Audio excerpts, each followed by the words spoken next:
Hey everyone, I'm working to hit 1,000 subscribers, and I need your help to get there. If you enjoy this content, please hit that subscribe button right now.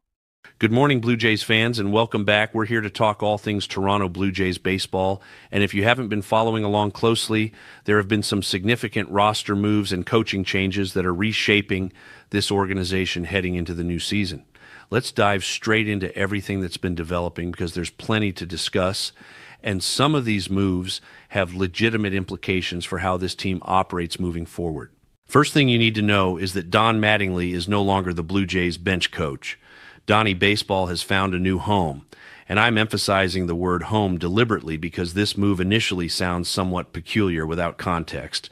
He's moving from bench coach with Toronto to bench coach with the Philadelphia Phillies, which on the surface seems like a lateral move without any upward progression. So what's the motivation here? Why would he make this transition after just reaching the World Series with Toronto? The answer is simple and entirely understandable. Family. Donnie Baseball's son, Preston Mattingly, is the general manager of the Philadelphia Phillies, and he's assembling an impressive organization there. The Phillies GM obviously recognized his father's expertise and wanted to work alongside him professionally. His dad is going to serve as bench coach for the Philadelphia Phillies, and it's genuinely that straightforward. I know Blue Jays fans were somewhat surprised that he finally reaches the World Series and then immediately moves on afterward. There was initial speculation about whether this was a retirement situation, just riding off into the sunset after achieving something special. Some people even wondered if he might be positioning himself for a future managerial opportunity somewhere else, maybe with a team in transition. But the reality is much simpler and more personal than any of those scenarios. I hope Donnie Baseball has an exceptional tenure working alongside his son with the Philadelphia Phillies. I wish him nothing but success. And what a memorable experience it was, having him alongside John Schneider in the dugout. He was incredible in that role, did exceptional things for this organization, and the Blue Jays players genuinely enjoyed having him around. Apparently, he would show up and take grounders at first base during batting practice and engage with players in ways that created genuine connections.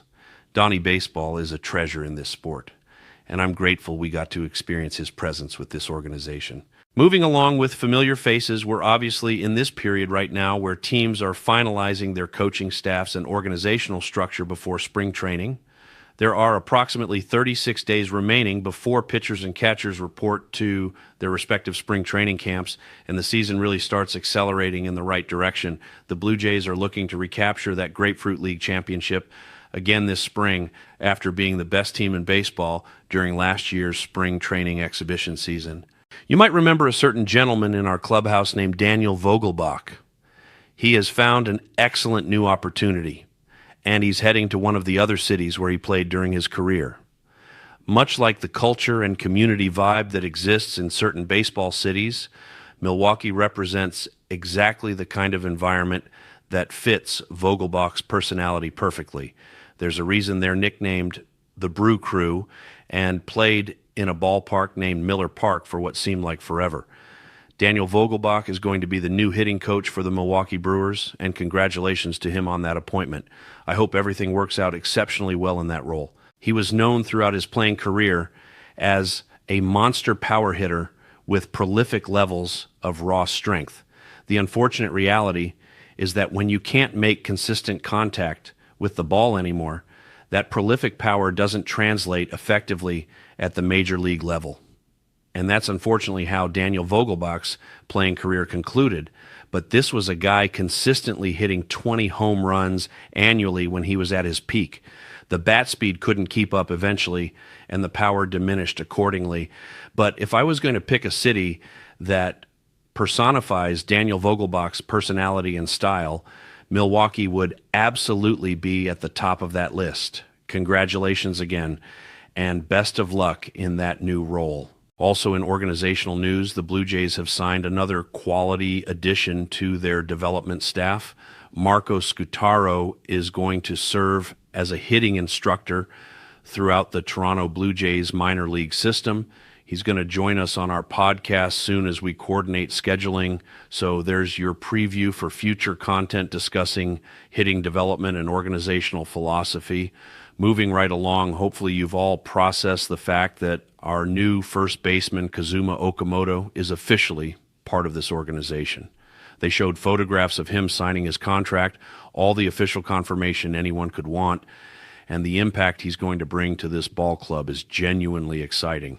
He is a 6-time All-Star in Nippon professional baseball. His resume is absolutely outstanding. The more footage I watch of him crushing 90-mile-per-hour fastballs with authority, the more convinced I become that this isn't someone who's been coasting in Japan. This is a legitimate professional hitter who's dominated that league consistently. He's had 630 home run seasons, maintains an exceptional career on-base percentage, led the league in home runs 3 times, was a 2-time RBI leader, and earned 2 Gold Glove awards for defensive excellence. And just to put the cherry on top of everything, he's a World Baseball Classic champion with Team Japan, and he'll likely have an excellent opportunity to defend that title again this year. The Blue Jays have a significant amount of talent that's going to be distributed across multiple World Baseball Classic rosters, and considering we just won the World Series, that means we have some of the best players in baseball on this roster. Vladimir Guerrero Jr. is going to play on an absolutely stacked team representing the Dominican Republic. Okamoto will represent Japan alongside other elite Japanese players. Even Team Canada is looking genuinely competitive this year, which is intriguing to follow because they have some quality offensive players alongside Freddie Freeman and others who make them dangerous. This is going to be a fascinating spring training period because of the World Baseball Classic timing, just hoping that nobody suffers any injuries during that competition that would impact the regular season. On that note, Blue Jays fans, thank you again for joining us and making this something enjoyable to do consistently. I appreciate all of you engaging in the comments section and creating a genuine community around this content. Make sure you look for additional content and discussions because we love talking Blue Jays baseball with all of you.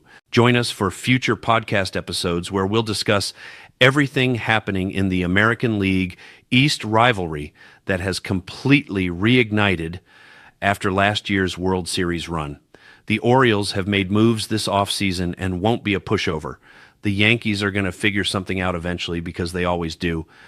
And the Rays remain the Rays, consistently finding ways to be competitive and annoying to play against. Make sure you stay connected because there's plenty more to discuss as we get closer to spring training and the start of another season. Have a wonderful day, and as always, let's go Blue Jays.